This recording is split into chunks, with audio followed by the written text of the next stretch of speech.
This is Business Therapy, healing businesses from the inside out through communication and emotional intelligence.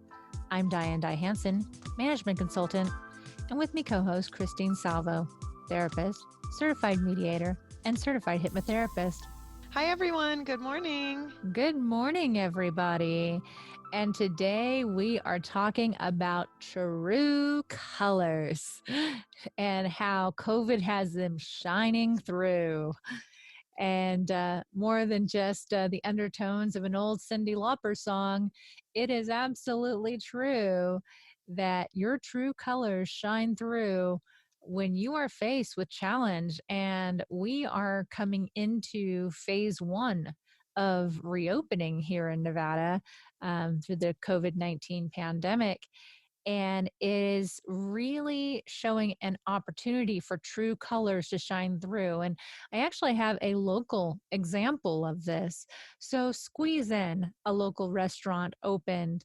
And because they had been doing curbside delivery as well as food delivery, and they opened up their restaurant as well, they were not prepared for what they were going to face when they opened up. And even though they opened up with table spacing and everything internally, what happened was the pressure on their operations was so great that their kitchen got backed up.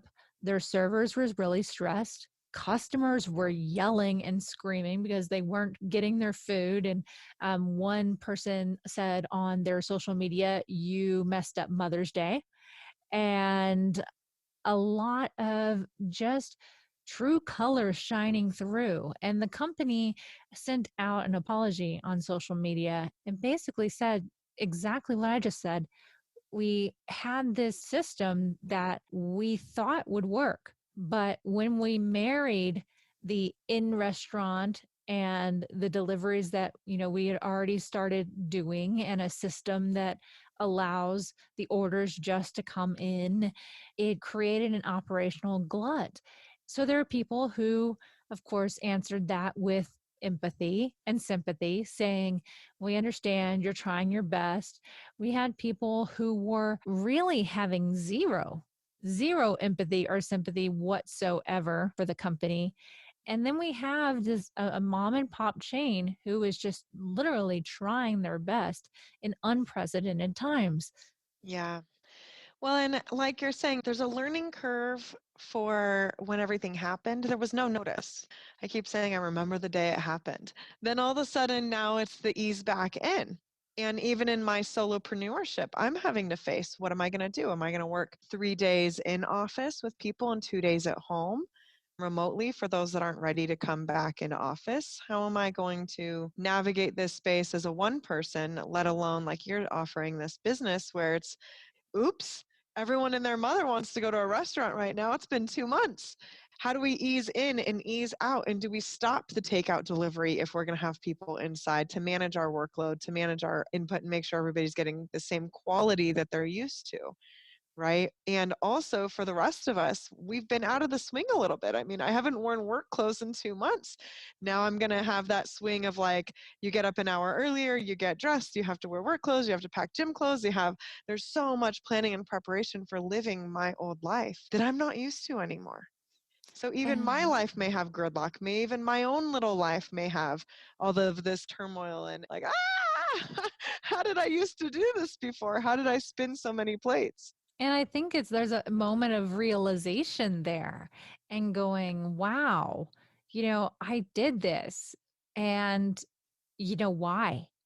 Maybe Mm-hmm. there are going to be some people waking up and saying, remote work is absolutely for me. I love remote work. I'm more productive. I am just happier with remote work. And they find themselves pitching their employees for remote work or leaving their jobs to find remote work jobs. Then you have maybe the business owners who love having people in the office, don't see it any other way, and they might rush back to work and say, okay, everyone needs to be in the office on Monday. What's the human impact of that? So the true colors are going to start showing up in a number of ways. Preferences definitely are going to show up and cause some tweaks, but also the true colors of the leaders who have to deal with this mix of new preferences, because some people can't wait to get back in the office. Some people dread going back into the office. Some are kind of in the middle. And it's similar to those who can't wait to get back out into a restaurant and those who aren't going to be there for a while. And so, this authenticity piece, this reality piece, and how you personally work within it, how you connect with people over it is going to say a whole lot about you.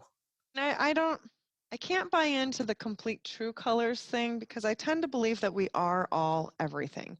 And who you are majority of the time is really who you are.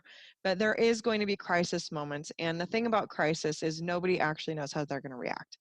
We have imaginations about it, we have ideas about it. And I'm not going to call that true colors because I don't believe that that's truly who we are. I believe that really shows where our skills are, though. So you're going to see if you're skilled or not in how you handle crisis and conflict. But truly, who you are 90% of the time is really who you are. I don't think it's fair to say, like, well, I acted out one time and that's who I really am. And now you see my true colors. It's like, well, that'd be pretty hard to keep under wraps all the time. I mean, if you're typically a pessimistic person, you're just going to be probably an exaggerated pessimistic person. And we have to understand that crisis, the first thing that crisis does is it triggers our fear response. We're afraid. What Yeah, do we do? And finances cause fear. it may not big be it time. may not be a mountain lion chasing you or a saber-toothed tiger, but you better believe that a lot of people are in fear over money right now. And like you were kind of hitting on earlier, this does become a little bit of a moral dilemma. It does. It absolutely does. And it shows us things. So I think I need to qualify and define what I mean by true colors. Okay. It's the truth within us. So it's looking in that mirror and going, wow, I think that what this crisis has shown me is that I really show up and want to show up in a certain way. So maybe I don't want to be as rushed in life. Mhm. Maybe it's possible that I could work remote and care for my family and live that life where I can make a living and have my family, but not have the hour commute each way, depending on where you live, eating up the day and thus sacrificing the family time. Maybe family time really matters to me a lot more than I thought. Maybe work matters to me a lot more than I Sure, yeah. originally thought. Maybe Yeah. my weekends matter to me more than I originally thought. So it's provided this really great mirror for us to really start to look at and go, okay, so as we go into what people are calling the new normal, what is the adjustment? Yeah, what is Right. the learning from the crisis that's going to be the adjustment? If you've had to innovate your business to keep your doors open, what innovations are you going to keep and what needs to be maybe adjusted in the people, the processes, or the systems to make sure that that can work in this new, I would challenge to say, the new innovated normal. Sure. And I love the idea of what is normal anyway. What Like is what everything is is constantly changing. This has everything just is been constantly changing. such a drastic change that's affected the world that it's like, oh, how does this pan out? But what I'm kind of picking up on is efficiency, a lack of Yeah. waste. Yeah. I know in my own life, I'm trying to trim the fat over here. Like, hey, if I don't need it, I probably don't need it. I want some source of entertainment. I'm being a little bit maybe spending, but my spending has really dramatically changed. And where I spend my money has really influenced me on based on company culture and what I'm hearing. And I get the luxury of hearing personal experience from people and if they're working or not and how they're being treated because I'm their therapist. And it's lovely, it's kind of the second-hand information, but it's also very accurate. Like, wow, I really respect companies that are taking care of you. Even if that's not a place I normally shop, guess where I'm shopping now? Mm-hmm. That's where, that's my ethical responsibility. But I've definitely tightened things up.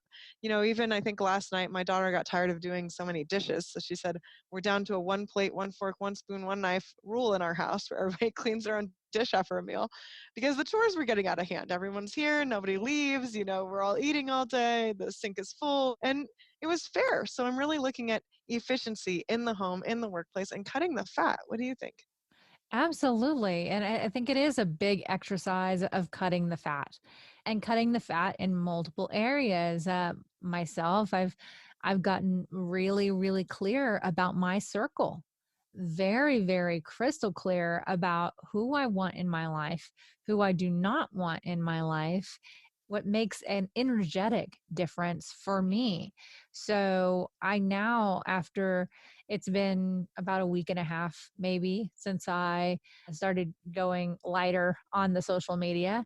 And now I can actually feel in my body an energy drop when I go on Facebook and I start scrolling. And it's really, really interesting to me because I look at these digital relationships that I have and the relationships that have carried over from digital to the real world are the ones that are just deeper. Maybe I thought I was a type of person who needed many, many, many, many, many friends, so many friends.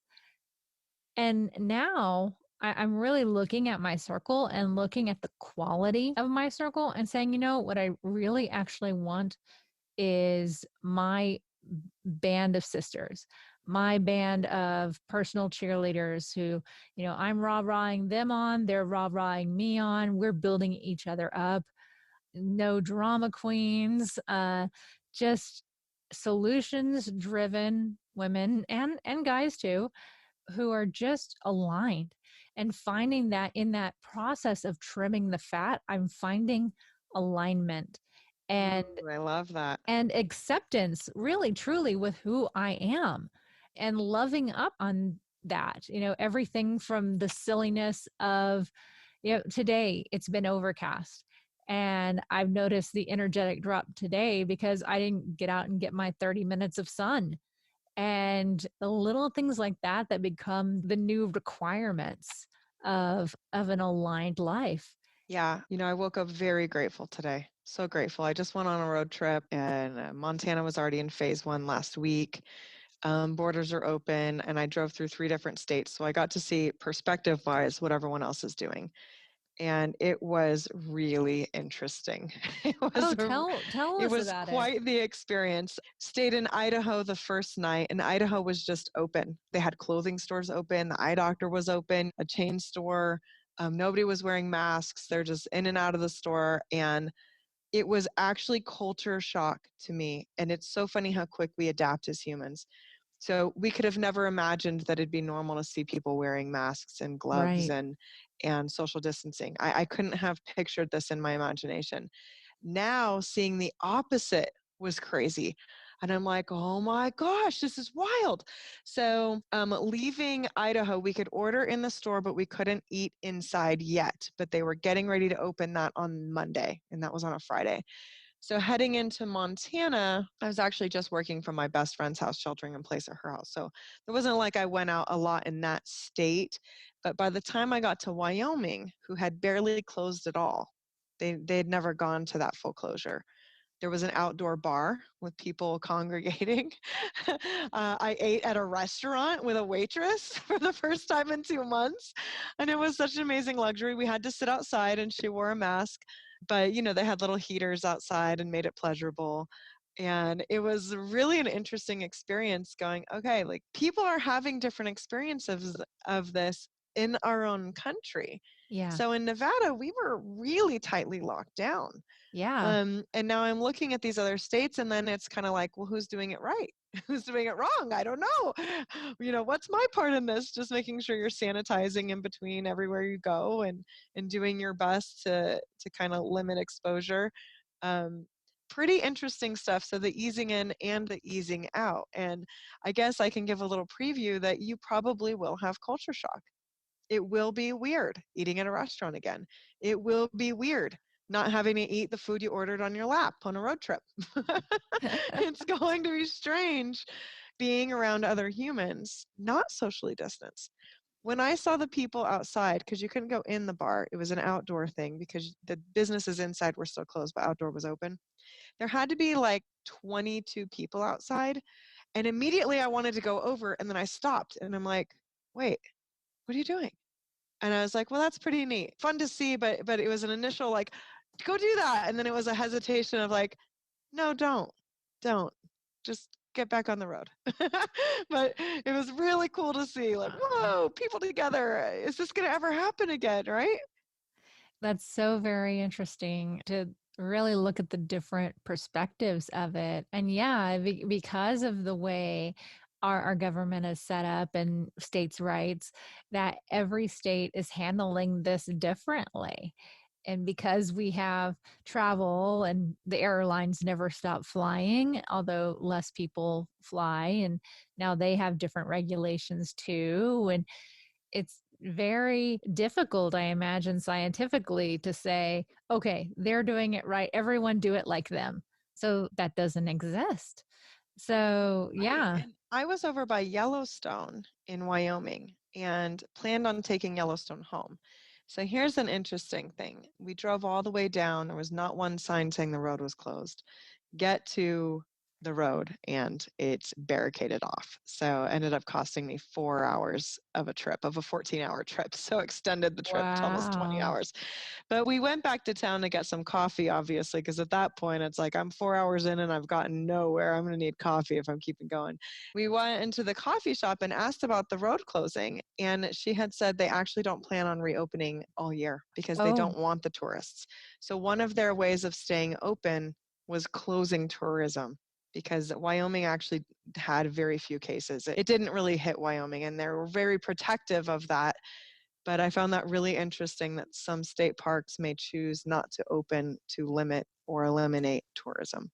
wow. So making that conscious choice. And it's interesting if you think about and just the parallel between the trimming of the fat Mm-hmm. and the alignment and in goals and each state operating as its own sovereign thing. We each are sovereign beings, Right. able to do exactly the same with our lives, with our businesses, with our customers, with our employees, with everything. We can take this and go, okay, how am I going to align? How am I going to, mitigate some risk? And how am I maybe going to take some innovations forward and not live differently, or live differently but not have it be a negative difference, have it be a positive difference in that. So it's really kind of cool, actually, to look at and see from just a sociological standpoint what this has all brought out in us. Is this real interesting depth. And it's a depth Yeah, that I don't think, unless you are a depth chaser, as you and I both are, I am. Yes, unless you're a depth chaser, this level of depth is really weird. it is. I know we've talked about this the last couple shows, but one thing I was realizing when I was out, in the other states and watching how they were doing things with no masks and stores open, I have seen on social media, I know that you've kind of taken a break, but a lot of judgment. And this really does need to be personal. Just like you said, it's very sovereign, it's very personal.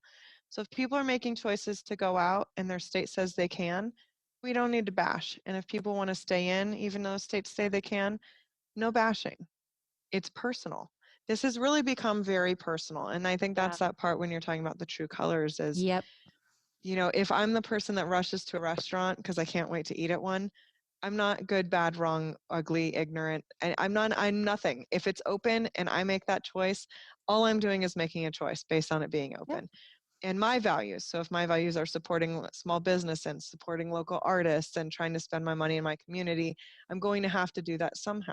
And if I'm willing to sit outside and follow the rules, that needs to be okay for me. And for the person that chooses to wait or pace it out or wants to see what happens, that's wonderful too. And Yep. this process of nobody really knows how to do this and nobody really knows what's going on. And it's a risk almost doing anything because we all need to eat. At some point, everybody has to leave the house to get some groceries. unless you're a big fan of delivery like me. Fair enough. I was delivering before it was cool. Fair enough. Yeah. So part of the true colors things is I'm curious if, and cutting the fat, how we could all be a little bit more efficient. Mm-hmm. Yeah. Yeah. It's now that we have kind of permission right now. We have permission to be efficient, to cut the fat, to cut budgets, to cut usage of time, to eliminate that which does not serve as well.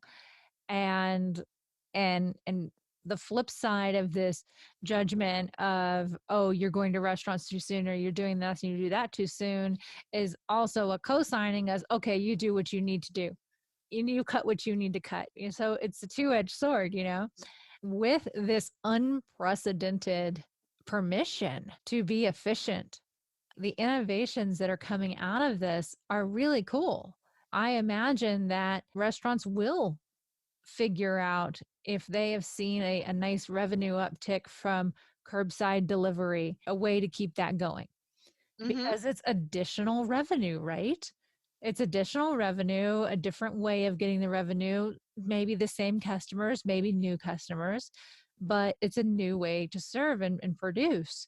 So I wonder how that's going to evolve, how businesses are set up. So another local business owner I know who owns a pottery shop, before this all hit, he was doing probably about 80% of his business on Etsy and doing business that way, and then a very small percentage out of his actual shop. And having the blanket permission to not run the shop has given him new ideas on, well, do I need this big of a shop? What is the impact of having a shop versus not having a shop? Is it even important to have a shop? Right. So, the revelation of, how could this be run differently to streamline my income? And then there's other companies that I'm thinking about, a retailer in Reno who started doing basically either curbside or delivery of customized experience bags. So, costume bags, and take a picture of your style, and we'll load a mystery bag for you, and all of that. So, depending on the success of that, will they maintain something like that when they are allowed to open up in the way that they want? Another thing, and I think this is something that retailers and businesses need to start thinking about now versus late August, is Burning Man is not happening this year. Right. That is a huge hit to the Northern Nevada economy. Yeah. And I think this year is going to show a lot of people how important that event is to us. Right. And it may smooth over a lot of the rift that Right. had happened because of the event as well, and not really realizing or seeing the economic impact. I can say that with, I mean, just even how we started this, how much have we really taken for granted? And Yeah, that's individual, that's as a family, that's as a collective, that's as a absolutely. community, that's as a state, that's as a country, that's as a world. How much have we really taken for granted? Our relationships, our entertainment, the simple things like inviting people over for a barbecue, celebrating a birthday. How many of us have not been able to celebrate our birthdays? Yep. And there Odds is a are it'll be me too newfound soon. appreciation for those things in our lives. Yeah. Yeah. It will. And loss does bring about awareness as well. Yeah, And having Reno Rodeo just announced that they are going to be canceling this year. Just the loss of these staple events that maybe every single year you and your family went to Reno Rodeo, or mm, every single year you did this, and it's kind of part of the every single year blueprint, right? And now you can't. So, what gratitude can you pull from that? And what change, too? I imagine that there are many people who may even be stuck in a rut that are doing the same things over and over, going through the same routines, doing the same things, waking up every morning, going to the same yoga studio, doing this, doing that, same, that with this disruption, go, I don't miss that. Yeah, that's so true. What don't I miss? Great What question. don't I miss? Like really what don't I miss? And I have definitely seen with the absence of some things in my life that I don't miss them. I actually am grateful for not having the pressure to go. Mm, And it's like, oh, wow, that's how I really felt about that. So it's not that our true colors are that we change who we are. It's that we come to this true knowing of who we are through these things, through the way we handle these things, to the way we ease back in, to the way we yeah, shelter in, to the way we dig in and trim the fat and get in alignment and come through this really removing to know. yeah, And then when we remove these things, we start to know more about ourselves. And then I believe, I mean, you're a therapist, you'll be able to speak to this, is that when emotion rises because of these things, because of anger comes up or something like that, and the militancy happens and all of that happens, there's something underneath that. Oh, absolutely. Yeah. Yeah, I tend to say, right now, first of all, everything is amplified. So anything that you were feeling before is definitely amplified, and it's kind of in your face more because there is no distracting. You can only watch so much TV. Really, you can only social media so much before you've seen it all and it's time to get off. So the distractions are many in Yeah, our real lives and our default lives. And so right now, what we're really getting to see is, like you said in your own way, peeling back a lot of the layers and having to deal with ourselves exactly. exactly as we are right now. And I'm a big advocate for therapy. I'm always going to push it and say, if you're feeling like that and stuff's coming up, talk to someone about it. This is such a great time to work through all of those issues and kind of come out of this a little bit more clean slate with more understanding and patience for yourself, and maybe even bettering your relationships with your kids, with your families, with your spouses. So, big advocate of get some help while you can. This is a great time. You have nothing but time. We're all home. Work on yourself. You will never regret the investment of time that you put into yourself. This has been Business Therapy, healing business from the inside out through communication and emotional intelligence. I'm Diane Hansen, management consultant. Christine Salvo, marriage and family therapist, certified mediator, and certified hypnotherapist. Have a wonderful day. Thank you so much for listening. Thank you for listening. Have a great morning.